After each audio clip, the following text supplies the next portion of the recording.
Justice काजी फाइजीसा ने registrar supreme court को खत लिख दिया, जिसमें उन्होंने 3 रुकनी बेंच के फैसले को कलअदम करार देने के सर्कुलर को कानून के मुनाफी करार दिया है। उन्होंने सर्कुलर वापस लेने और रजिस्ट्रार से ओहदा छोड़ने का मुतालबा किया है।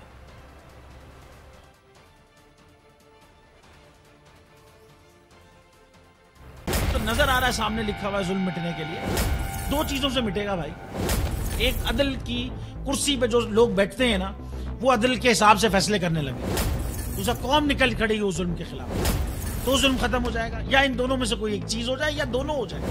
अगर 420 का मुकदमा था, उस वक्त अदलिया में जो लोग बैठे हुए केस देख रहे थे, वो पूछते ना यार चीट हुआ कौन है। जब उनको दिखता कोई चीट नहीं हुआ, केस खत्म कर देते।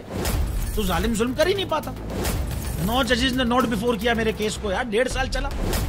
शख्सी जमानत का केस, सेम केस इस्लामाबाद में कर दिया। एक ही इल्जाम पे 2 केस हो नहीं सकते भाई।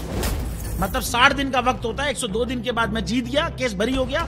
102 दिन के बाद अपील फाइल की, एक्सेप्ट कर ली। नहीं करते ना एक्सेप्ट, खत्म हो जाता ना जुल्म यार।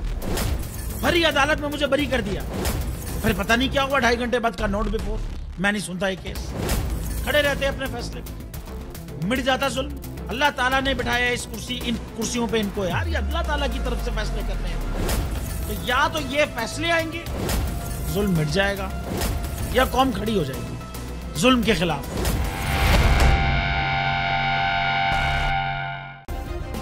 सब्सक्राइब करें और बेल दबाएं ताकि कोई खबर रह न जाए।